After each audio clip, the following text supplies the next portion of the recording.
I was still home getting ready to go to work. I can remember that part because I was assigned to a headquarters assignment, not in a fire station. And I was a captain then. And my crew that worked for me were involved in actually public education. That was our job.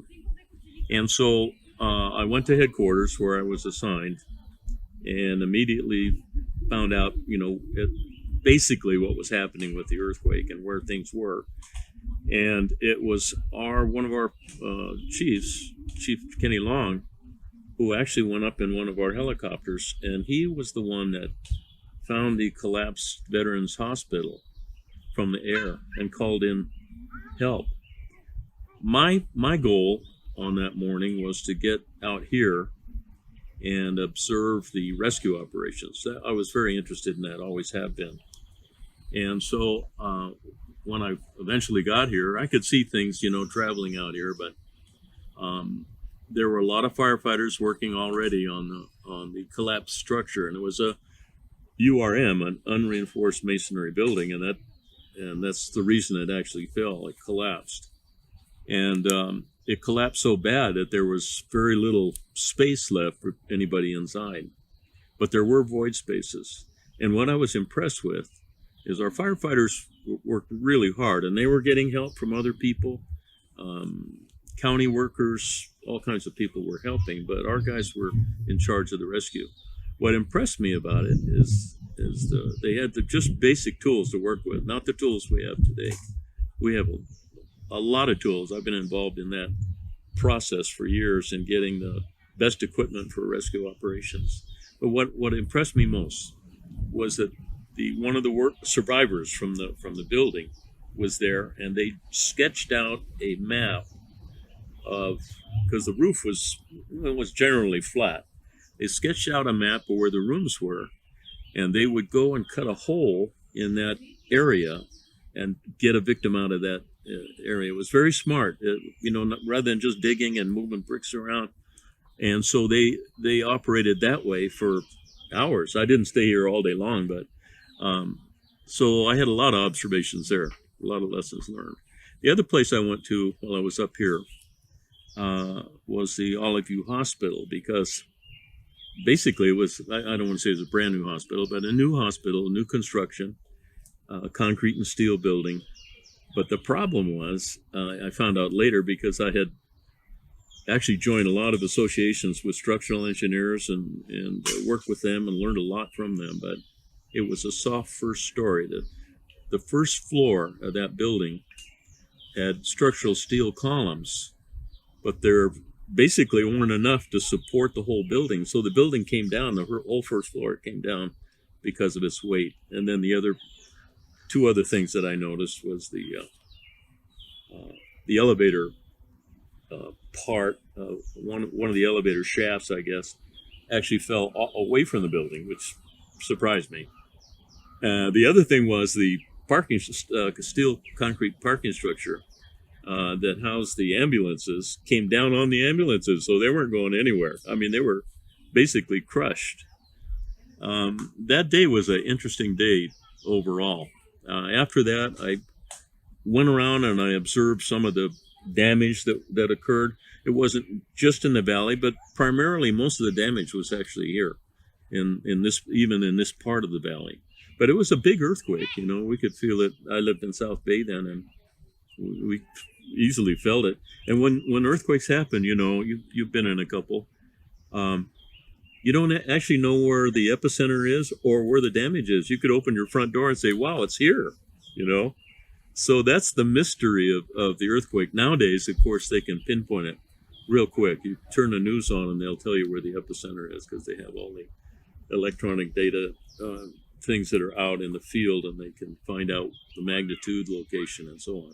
I was interested you mentioned the URM on the Veterans Hospital. Yeah. Now, I'm led to believe that means that there was a lot of open space. Is that what?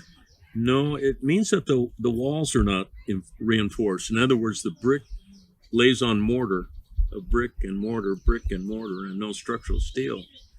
So it's just kind of sitting there, an unreinforced masonry building. That's why they're so dangerous. Now, in time, our city, Los Angeles, has established an ordinance to reinforce all URMs, or they'd have to be torn down. So you can actually look and see if they're reinforced. They're little diamond plate bolts that stick out in the side of the building, usually at the roof level or at each floor level. And that means they put the steel rods through there. And what I learned is it really may not save the building, but it'll probably save the people inside the building. You know what I mean? So, and that's been a problem all over the country, the URMs. Now, is that different from what happened at the All of You Hospital? Yes, the hospital was totally different because it was concrete and steel, modern construction. And the only problem was, like I said, that first floor was weak. And so when the earthquake hit and started shaking, well, the structural steel gave way, and this huge building came down all the way down through into the first floor. I've seen pictures of the elevator part of the building. Yeah. It's like this. Yeah. We have some photos of that. Yeah, it was just amazing to see that. It was like it stayed intact. It did. And just was like somebody took a knife and sliced it down. Right. That's got to be kind of unusual too. That was, and I'm not sure.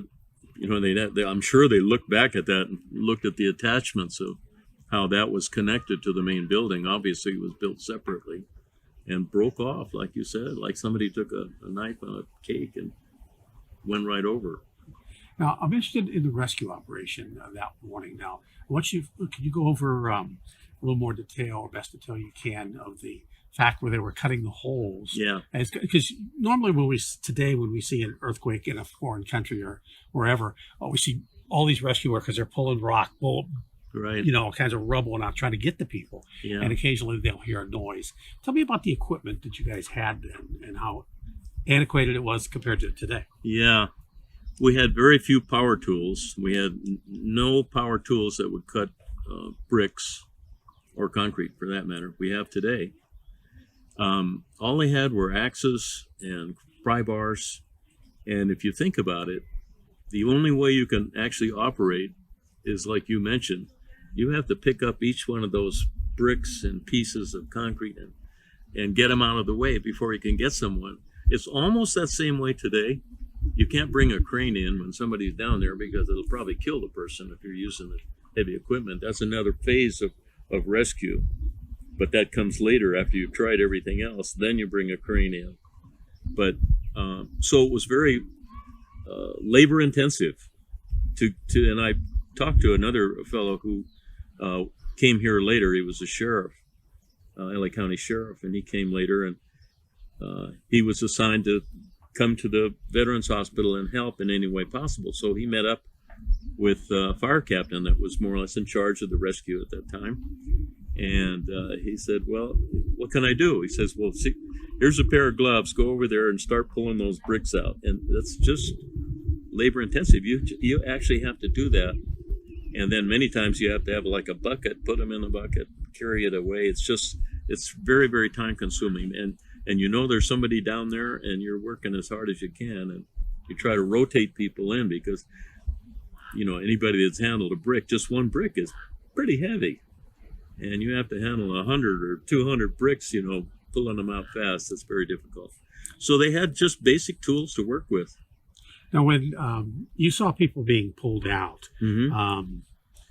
Were you surprised, or what was your reaction, I guess? Because some of these people came out alive, some didn't. They did. Well, it's heartwarming to see a survivor, come out of a thing like that, because if you really looked at that, you thought nobody's going to make it through that. That building was so flattened down and collapsed so badly, you wouldn't think anybody would survive. But when somebody comes out and they're alive, even I remember, I think they got a nurse or somebody out of a void space.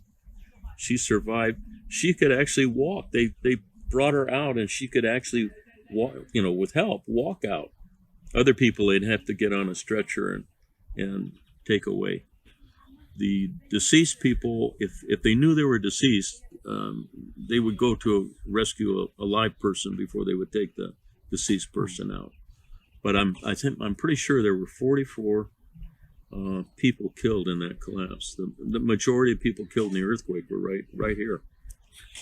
Were we prepared for this? At that time, I want to say not that well. There were a lot of lessons learned from that incident, many, and really a lot of improvements made. So we had to wait until we had well, there were a lot of things that happened in between that and the Northridge earthquake. We had a lot of stuff going for us in the Northridge earthquake. We learned a lot of things and made a lot of differences in rescuing people. From Sylmar to treating them. Yeah, going forward from Sylmar. I remember it took a while. I mean, we kind of knew what we needed to do, and they didn't have a lot of great power equipment on the market at the time. It was coming around, but one of the key points was, and I participated in this because I promoted to battalion chief. And when I was a battalion chief, I worked partly in another special duty job in a program, in two parts to this story.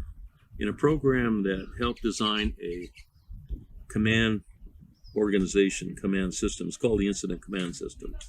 I worked in the Fire Scope program, which actually developed the Incident Command System. And today it's a national system. All the police, fire, medic, they all use the same system that we developed here in Southern California. So that was a big change through those years in the 70s up into the 80s. But there were other things, and particularly for our fire department, we developed, and I think I'm saying this, and I've talked to other people about it, not just from our fire department. We developed the first fire department earthquake response plan, I think, in the country, because of what we learned in the Sylmar quake. Because our resources, if you think about it, you're in a fire station, the earthquake hits, open up the doors, get everybody ready, get your equipment on, and come out the front door, and you see a small fire over here. Bring the equipment over here, and we'll put that small fire out. Well, if you do that, there might be a big fire or somebody to rescue in the next block. That would be more important than putting that little fire out right now, is to rescue some people over here. So we developed a response plan for our fire department that provides for our members to be safe first, and if they get the doors open, sometimes they get stuck. They have to pry them open. When they get out, they do a district survey. Now, if they find something that they need to stop at, because they could rescue quite a few people, they do it. Matter of fact, that happened in Northridge, in the Northridge Meadows apartment. Our first engine that found that, it was pitch black, in Northridge, lost all power in the whole city. That's a historic power loss. They stopped because they looked, in the building, the apartment house, was tilted and lower than the twin building right next to it, so they knew something was wrong. So the whole idea there is to patrol, be contacted on the radio. We have way better radio capability today than we had in Sylmar.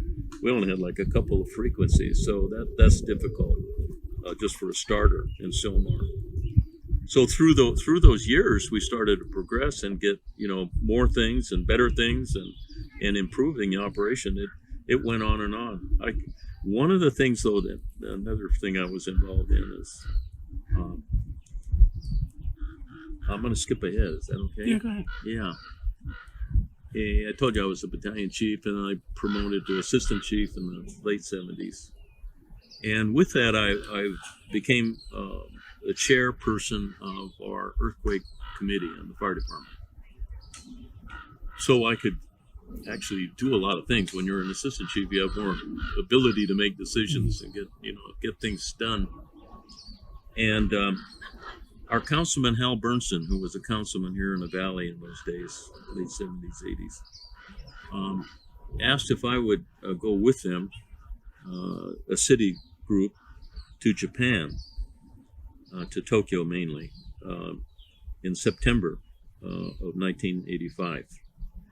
They had their earthquake preparedness days, like 3 days, and they go to a big stadium and they're doing all kinds of things. And So we toured, we watched that, and my observation there was these people are neighbors and they're trained to do, like, this group does first aid and this group does this and that group does that. I thought that's pretty good. People can be trained and want to be trained. Okay, then a month later, October, well, actually it occurred in September, Mexico City earthquake occurred. 8 magnitude earthquake, killed over 10,000 people. Again, the city called me and asked me to head up a team to go to Mexico City to see what we could learn for our city. What can we learn from what happened there? That was dramatic. That was unbelievable what happened there. High-rise buildings, I've seen high-rise buildings there, fell over like a redwood tree. Just the whole building fell over with people in it.